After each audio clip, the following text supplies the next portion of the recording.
If you have a Bible, open to Luke chapter 10. Luke chapter 10, that's where we'll be reading in just a few minutes. So I want to begin by asking you a question. All right, you ready for a question? But I don't want you to raise your hand or anything, nothing like that. Just kind of more of a rhetorical question for your own reflection. But I want you to think to yourself, you have a phone. Most of you have some kind of phone. Maybe it's a smartphone, has a game on it or internet or something like that. I want you to just think back in your past. How many of you gotten so used to having your phone with you all the time that recently you maybe have gone to the bathroom and you realized, I forgot my phone, and you were genuinely bummed out that you did not have your phone when you went to the bathroom? Now, maybe that's not all of you. We have these things with us all the time, don't we? We want to be intentional in our relationships. We're in this series called Relationship Goals. We're setting relationship goals, mostly that help us apply the gospel of Jesus Christ to our everyday lives and relationships. But the truth is that many times we're unintentional when it comes to what matters most. And this week, I kind of want to discuss something that I think is a huge issue in our world today. I think perhaps this is one area where we risk being hugely unintentional, and it's one of the areas where I think it has a potential to undermine our own happiness and undermine the relationships that we value the most. And today, I want us to set some goals for the way that we use our devices. There is a proper place for technology, but the problem is if you don't keep it in its proper place, it has a tendency to not stay in its proper place, unless we're very intentional. And I think this is maybe a bigger issue than we even realize. So I was reading this week some statistics and some things about how much people use phones. Well, it turns out that the average smartphone user, the average of Americans, we check our phones every 4.3 minutes of our waking lives. And also, I read that about 54%, so over half of all smartphone users check their phone first thing in the morning. First thing they do every morning is wake up to the dreary flickering of their phone's screen. Now, Barna did a survey, and this was really interesting. They wanted to survey some parents that had children in the home and ask them about how technology was changing the way that parents parent and interact with their kids. And this is what the parents said. They said that 67% of these parents, they said that technology had made their life easier by giving them access to more information. So that was 67%. But only 13% said that technology added joy to their lives. And then only 9% thought that technology had made them a better parent, which means that for the vast majority of these parents, they sort of recognize, I think, what many of us recognize, and that is this, that technology is designed to make our life easier, but not necessarily better. Now, the possible exception to this is probably medical technology. That's not really what I'm talking about today. It has the potential to, I think, improve our lives a great deal. But in terms of turn-by-turn directions and internet access and home DVR and text messaging and all of those things, the end result may be an easier life, but not necessarily a better life. Not necessarily one with more joy and more satisfaction. In fact, in the same survey, many of the parents said that technology had made their life harder in one of these ways. It had either caused them to be more distracted, that was 42%, or it caused them to waste more of their time, or it had caused them to sometimes separate themselves from other people.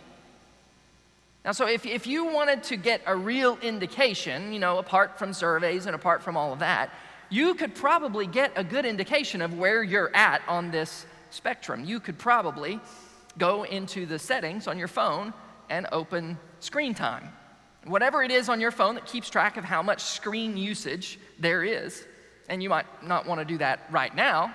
You might be shocked. I don't know if you've ever looked at this. I was actually shocked when I started, keeping track of this. And for someone who uses their phone consistently, right, it'll tell you how much you use your phone per day, and then it'll give you your average for, say, a week. But for someone who uses their phone consistently for, say, 5 hours per day or 3 hours per day, I did some numbers on this. For 3 hours per day, that equals 45 days per year that you're on your phone. Now that is 27 40-hour work weeks spent on the phone. For 5 hours a day, and there's probably 5 hours a day, it's actually not all that uncommon apparently. There's a kind of wide spectrum of this in America, so it's hard to place an average. You kind of have to just look at yours individually, but some of you are probably maybe at pushing 4 or 5 hours a day. 5 hours a day on the phone is 75 days per year, and 45 40-hour work weeks. I mean, that's getting close to a full year of 40-hour work weeks on the phone. Now, you might think that the answer to this, that, we're gonna have an unplug ceremony, like a bucket of water up here and everybody throw your phones in it and, we're done with the phones, that's it. Return to some pre-digital age where there were no distractions. I'm not completely opposed to that. Maybe that's a good idea, maybe for another Sunday. It's sounding better all the time, isn't it? Just to get rid of it all. But let's be honest, there's never been a life without distractions. Distractions have always been a thing. Whether you're addicted to technology and that's the distraction, or whether you've ruthlessly resisted the tide of technology in your life and you can say, hey, I spend 0 hours on a phone every day, you probably still have your own distractions in life. Whether you have a smartphone, a dumb phone, or no phone at all, you cannot escape a life that divides your attention. And in fact, there's an illustration of this. There's a well-known tech journalist who said, I'm taking a break for a year. I'm just out of the internet game. I'm not gonna get on the internet for a year, no texting, no social media. He went to a regular flip phone, didn't text for a year, didn't get on the internet, and he ended up playing video games that whole year. He was trying to reclaim some time. He was like, I'm wasting too much time on this. And he just found another distraction that didn't have anything to do with the internet. And so distractions are everywhere, always have been, always will be. In fact, one of my favorite scenes in Jesus' ministry in the Gospels deals with this very issue of how we manage and deal with distractions in life. It's the scene that takes place in the home of Mary and Martha, and it's found in Luke chapter 10. And Jesus has been kind of traveling around with his disciples, and he's been teaching the crowds, and wherever the crowds gather, the crowd's been following Jesus, he's been teaching them. But this is during one of the in-between times. There's no crowd. This is during one of the times when Jesus is away from the crowds. And it's a more intimate setting with just some of his closest followers around. And we find this story about Mary and Martha. It's in Luke chapter 10, beginning in verse 38. It says, as Jesus and his disciples were on their way, he came to a village where a woman named Martha opened her home to him. She had a sister called Mary who sat at the Lord's feet listening to what he said. But Martha was distracted by all the preparations that had to be made, and she came to him and asked, Lord, don't you care that my sister has left me to do the work by myself? Tell her to help me.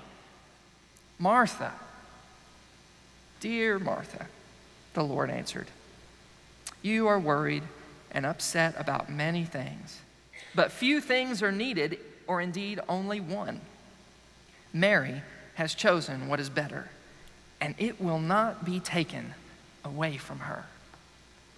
Now, there are two perspectives on distraction in this story. According to Martha, there was a meal to be prepared. There were things that needed to be done, and Mary had gotten distracted from her duties. She was shirking her duties as a host. But on the other hand, Mary was attending to the word of the Lord as he was right there sitting in her living room. And it becomes clear in the story that it is really Martha who was distracted with all of her other duties, and she was distracted from the thing that was truly important. You see, what's so interesting about this story is that it is not a story about choosing between a good thing and a bad thing. It's not a story about getting distracted by some sinful vice over here. This is a story about how easy it is to become distracted by what is trivial or what is good even. You know, a meal's not bad. By what is necessary, but all the while losing sight of what is best. And it is clear in the story that Mary has chosen the thing that is going to bring the most joy and is going to meet the deepest needs in her relationship with Jesus, taking that moment to be with him while he was on the earth. No question, that's the thing that would bring more joy and would last longer, meet a deeper need than the need for the meal to be done on time. But that's just the thing. So often we are distracted. What we are distracted by, the things we're distracted by, the things we spend time on, and those things are things that neither bring us the most joy nor meet the deepest needs for relationship and connection.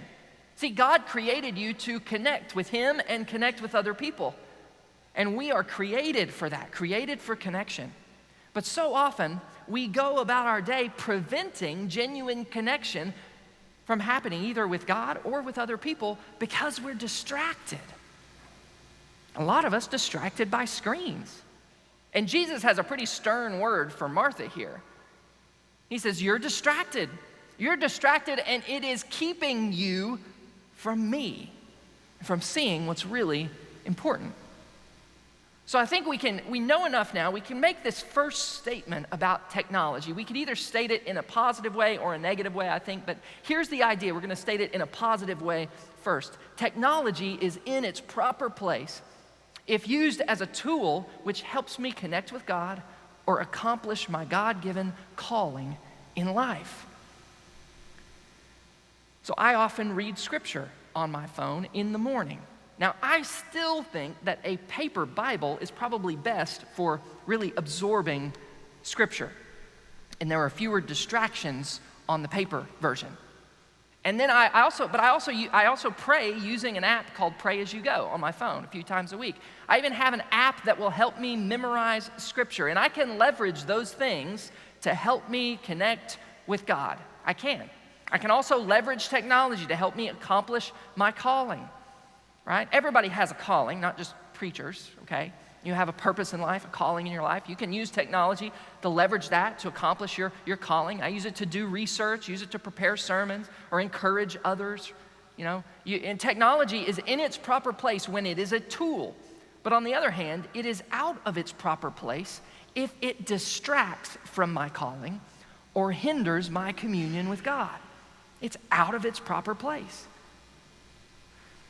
What distractions are hindering your communion with God?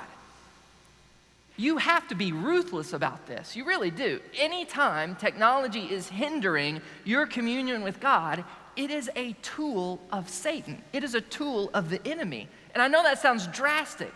That sounds crazy, but just think about it. Of course, the very first thing in the morning, the enemy wants nothing more than to hijack your attention. First thing, if the enemy can hijack your attention first thing in the morning, that would be the best game plan for the enemy. To inundate you as soon as you wake up with the world, its anxieties, its distractions, its novelties. But honestly, you know that is not going to bring you true and lasting joy. I mean, if you were going to think about it, what do I really want out of life? Well, that's not what I want. Constant distraction, right? So if it hinders your communion with God, don't sleep with it on your nightstand. Just put a Bible and an alarm clock on your nightstand instead. Alarm clocks are back in style. People think they're cool now. They're like, oh, that's an alarm clock. I haven't seen one of those in years. You'll be cool if you use an alarm clock. Leave your phone in the kitchen, right? For later. Can you imagine the story if like Jesus was in the living room, in Martha's living room, and she was distracted by like a notification on her phone? I mean, all the while the Lord of the universe is like right there. He's waiting on us to sit at his feet and heed his words. What will bring you the most joy and meet your deepest needs are connection with God and his purposes for your life and connection with others. You see, I can instill in you a kind of vague sense of guilt for all this. I can. But that's really not going to change your behavior in a lasting way. And Jesus didn't give Martha a guilt trip. He just directed her towards what was most important. Martha, cooking isn't bad, but you are missing out on what is most important. You are missing out on what will bring you the most joy and meet your deepest needs. Researchers say that part of the compulsion for people to pick up their phones and check it is the anxiety of missing something. It's the fear of missing out on something. And yet, if I could instill in you a different kind of fear, it would be the fear of spending 75 days this year on your phone and missing out on a daily, intimate relationship with the creator of the universe. C.S. Lewis says that Satan's strategy is to lure us away, not with sweet pleasures, but with nothing, so that in the end, a person looks back on their life and says, I now see that I spent most of my life in doing neither what I ought to have done nor what I really liked to do. This strategy is strong enough to steal away a person's best years, not in sweet sins, but in a dreary flickering of the mind over it knows not what and knows not why. Routines of nothingness. Just always busy and distracted with things that will never satisfy our souls, lured away from what is truly essential to our calling and away from what is truly gratifying and life-giving. We give our time to scrolling to the bottom of the feed. Satan's strategy is to feed us never-ending scrolling words and images and videos, anything that will hinder us from true communion with God and true connection with those whom God has given us to love. If you think about it, Psalm 46:10 says this, be still and know that I am God. Now that is a hard thing to do. It's a hard thing to do, to be still, to silence all of the distractions. Actually, researchers did a study where they gave these college men and women, college-aged men and women, the option to be alone with their thoughts for 10 minutes, just alone with their thoughts, or to have an electric shock administered to them with a cattle prod. Who comes up with these studies? I have an idea.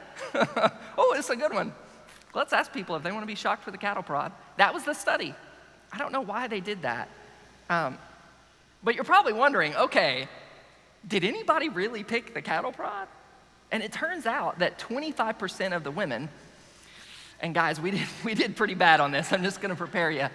25% of the women, I don't know why, what is in it, but guys don't want to be alone with their thoughts. 60% of the men said, I'd rather have the cattle prod than to be alone with my thoughts for 10 minutes. The point of that is to help you remember this point. So I wrote a little poem. Don't get shocked with a cattle prod. Be still and know that I am God. Thank you. Poetry of the highest sort. You'll remember that now. Don't get shocked with a cattle prod. Be still and know that I am God. You know, and I have heard people say that being still is harder, for us than any other generation than in the history of the world because of all the distractions. And perhaps that is true, but I don't know that it's ever been easy. I think every generation has probably struggled with this. Going into the closet, closing the door, praying to our Father who is unseen, as Jesus instructs us to do. Being still before God. That's a direct challenge, isn't it, to everything that our technological world throws at us. It's a direct challenge. You have to shut off the constant background noise and enter into that kind of silence that is jarring. All of a sudden, it's jarring when you turn off the background noise because you hear every little thing. All of the anxiety or anger or pain or grief that you didn't notice before, all of a sudden comes rushing back to the surface because the mind has a tendency toward those things. And that's what compels people to escape anxiety or pain or grief through distraction. And you know what Satan wants? Satan wants you to settle for distraction rather than knowing real peace. Satan would rather have you settle for distraction than knowing real peace. And real peace comes from knowing God and comes from coming before God in quiet moments, giving him our anxiety and anger and pain and receiving from him love and grace and peace. See, my purpose in life is to know God and to make him known. And if I have no purpose, beyond just being entertained while I go about my day, then why limit the reach of technology in my life at all? I mean, why feel guilty for spending 6 hours on your phone every day? But if I have another purpose that's more pressing, then I have to ask, when I pick up a device, is this a tool or is it a distraction? Because it could be a tool or it could be a distraction. Is it a tool to seek God, to produce something of value, or to encourage someone else? Is it a tool? Am I using it as a tool to accomplish the main thing, or is it a distraction from the main thing? Tool or distraction? Tool or distraction? Is it helping me accomplish the main thing or distracting me from it? Right?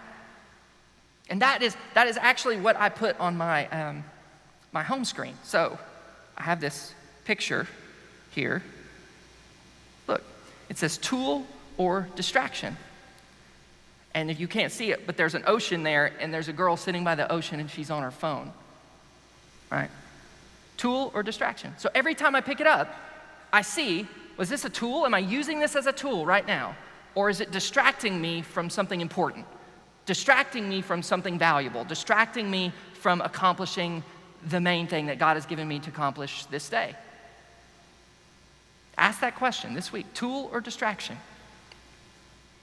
And then the other side of this, I think, not only do our distractions have the potential to hinder our relationship with God, they also get in the way of us connecting with those closest to us. And this is where I think we have to extend this idea of technology having a proper place. Technology is in its proper place when it helps us bond with the people, the real people we have been given to love. And it's out of its proper place when it prevents us from talking with and listening to one another. Out of its place when it does that. Did you notice that in the story of Mary and Martha, this is one of those times where Jesus is away from the crowds? This is one of those times he's spending time talking with his closest followers. There's not a lot of people around, and this is a time for relationship with the Lord. His disciples listening to him, for connecting with the people Jesus had chosen to be closest to him. And the story says that Mary was just sitting, listening to Jesus. And in this story, listening is the opposite of distraction. Isn't that interesting? Isn't that the very thing that distraction often keeps us from doing? You're not listening to me. I just looked down just for a second. I was just looking at this thing. No, you're not listening to me.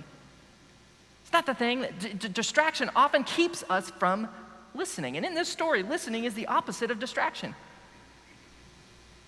I mean, it's true that our devices can keep us from taking time to pray and listen to the Lord, but our devices can also distract us and keep us from truly talking with and listening to one another. There's actually a researcher at MIT who kind of studied the way that technology affects our conversations, and she laid down this general rule that says that most conversations take 7 minutes to really begin, at least 7 minutes to really begin. Up until the 7-minute mark, we are talking, but we're usually relying on a sort of, common repertoire of conversation topics. The weather, routine reports about our day, minimal and predictable chit-chat. It's basically what you would call small talk. But after 7 minutes of this, there is almost always a point where the conversation turns in a new direction. Like someone might make an observation that's unexpected, or ask a question, or express, some emotion or a thought that takes it beyond just chit-chat. And the tragedy of this is the way that our devices, which are present with us all the time, are sort of continually preventing almost any conversation from unfolding in a normal way. When a conversation gets interrupted several times before the 7-minute mark, something different happens. The conversation stays shallow. Apparently, people intuitively make room for the other person to opt out of listening and return to their device. Which means that not only does social media and other digital forms of communication leave us without any meaningful human connection, but the constant presence of devices in our lives, it hinders our real life conversations from ever developing past superficial. And there are people I know, there are people who think to themselves, well, I do a pretty good job of holding a conversation while also checking my phone every few minutes. And the fact is that you don't even realize that you are short-circuiting the conversation before it ever gets started. And if one of your goals, especially in your family, if one of your goals is to have the kind of family where there's open communication, where your kids can come and talk to you about anything, this is huge. Because you will never know what would have been on the other side of the 7-minute mark of many of your conversations. Because they were interrupted. You were distracted. And one study showed that even when the phone was present on the table during a conversation, even if a person's not checking it at all, simply the presence of the phone on the table, I'm not making this up, it showed that the level of conversation tended to stay within the realm of the superficial. Isn't that incredible? People were more likely just to discuss topics where they could be easily interrupted, right? They were less likely to engage in more personal conversations if they thought they might be interrupted during the conversation. Now, this has huge implications for families. Why? Because nobody sets a goal and says, oh, I've got a goal for my family. I want my family to have conversations that are shallow and superficial. Nobody has ever said that, I don't think. And if you did say that at some point, I think you were joking. Nobody says that. Oh, I want my conversations with my spouse to be shallow and superficial. No, nobody says that. Nobody thinks, well, I really want our family times together. When we all gather, I want those times to be, characterized by distraction. No, of course not. No, the goal that I want for my family is this. I want my family to be quick to listen, slow to speak, and slow to be distracted by a device. Not just because I want to foster open communication with my kids and all that, but because I know that that's actually what brings the most joy in my life. And I have never spent 30 minutes on my phone and said, oh, the joy. I'm overwhelmed by all the joy. No. Unless I spent that 30 minutes connecting with someone I love over the phone,